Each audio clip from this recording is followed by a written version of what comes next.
En la historia del fútbol mexicano, pocas instituciones han tenido un impacto tan significativo como el Instituto Mexicano del Seguro Social, IMSS. Durante varias décadas, el IMSS no solo veló por la salud de los mexicanos, sino que también desempeñó un papel crucial en el desarrollo del deporte más popular del país. A través de la adquisición y administración de equipos emblemáticos como Atlante, Oastepec y Santos Laguna, el IMSS fomentó la profesionalización del fútbol y brindó oportunidades a jugadores y aficionados de todas las regiones. En este video, exploraremos cómo el IMSS influyó en la evolución del fútbol mexicano, sus logros, desafíos y el legado que dejó en algunos de los clubes más recordados de la Liga MX. Acompáñanos a revivir una época en la que esta institución fue mucho más que un simple administrador, convirtiéndose en un pilar del deporte nacional. El Atlante se volvió una plantilla de anécdotas indescriptibles. Un ejemplo fue en la temporada 1970 a 1971, iniciaron con una racha invicta de 15 juegos, pero cerraron con un récord de 16 partidos sin victoria. Otra de las anécdotas bajo la administración de Fernando González fue cuando los jugadores se amarraron los cinturones, debido a constantes retrasos en los pagos. Los estragos de la mala administración ocasionaron el primer descenso del Atlante en la temporada 1975 a 1976. Quedaron en penúltimo de la tabla y disputaron el partido de promoción contra el Atlético Potosino, que perdieron con marcador global de 2-1. Tras la derrota, Fernando González arremetió contra los futbolistas y amenazó con no pagar los sueldos. La mayoría de futbolistas, especialmente los mexicanos, permanecieron en el plantel y lograron el regreso a la primera división al año siguiente. Sin embargo, el empresario no pudo con los gastos operativos y vendió la franquicia al Instituto Mexicano del Seguro Social, IMSS, el 19 de octubre de 1978. Bajo la gestión del Seguro Social, el cuadro azulgrana tuvo un nuevo respiro. Durante la década de los 80, ficharon a Ricardo Antonio Lavolpe, Arturo Vázquez Ayala, Eduardo Moses, Rubén Ayala y el legendario goleador del fútbol mexicano Evanibaldo Castro, Caviño. Ese equipo fue dirigido por el mítico exgoleador del equipo, Horacio Casarín.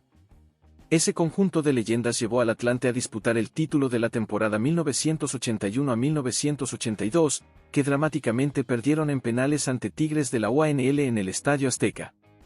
Con el fin de aprovechar ese impulso ganador, el IMSS mudó al equipo al Estadio Ciudad de los Deportes, conocido en los años 80 como Azulgrana, con el fin de recuperar las raíces y atraer de nueva cuenta a la afición.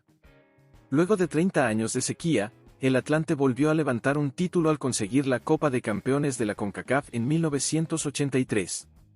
Lastimosamente, la crisis económica nacional de la época afectó al IMSS y el Seguro Social otorgó a Los Potros al Departamento del Distrito Federal en 1984, que únicamente se hizo cargo del equipo por 3 años. El equipo nace en 1979 con el nombre de Club de Fútbol Oastepec IMSS, ya que en esos días el Instituto Mexicano del Seguro Social era su propietario. El Club Oastepec inició en la Tercera División de México, debuta en el torneo 1979 a 1980 y llega a la final ante las Águilas de la UPAEP derrotándolas y coronándose campeón, y con ello obteniendo el ascenso a la Segunda División de México.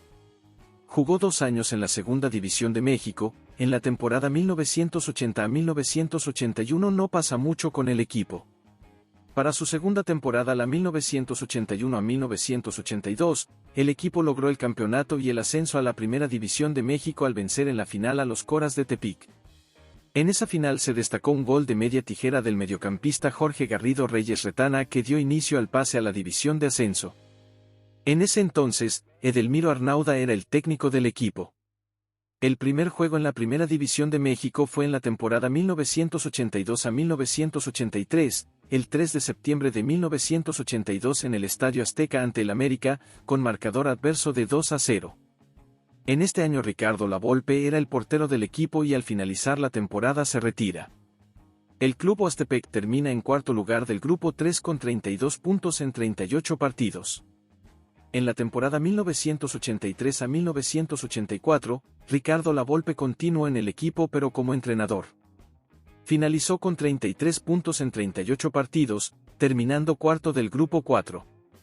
Para el final de la temporada 1983 a 1984, la franquicia se vendió para convertirse en Los Ángeles de Puebla.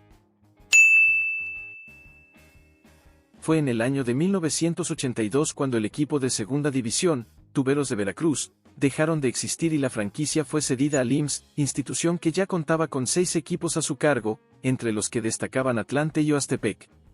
Fue el centro vacacional de la Trinidad, situada en Santa Cruz Tlaxcala, el que recibió el equipo, el cual fue nombrado Club Santos de la Trinidad. Hacia finales de la década de 1970, el IMSS llevaba a cabo varios torneos de fútbol a nivel nacional, reuniendo a representativos de las diferentes regiones del país, y en 1983 se presentó un proyecto para administrar los equipos en las diferentes zonas del país. Tras ponerse en marcha un torneo donde el ganador obtendría el derecho de una franquicia en la segunda división, la delegación de Gómez Palacio tomó parte gracias a las gestiones de José Díaz Cuday González, quien se desempeñaba como director y jefe de servicios sociales del IMSS en esta ciudad. Se armó un equipo para tomar parte en la justa y pelear por premio atractivo, logrando el objetivo de hacerse de la franquicia en la segunda división B. Al equipo se incorporó a Gustavo de Villa en la parte administrativa y con la franquicia de Santos de la Trinidad se trajo al equipo, el cual no contó con un estadio adecuado en Gómez Palacio, así que decidió jugar en Torreón bajo el nombre de Santos IMSS, debutando el domingo 4 de septiembre de 1983. Fue en agosto de 1984 que Santos fue vendido a Empresarios Laguneros, cambiando su nombre a Santos Laguna.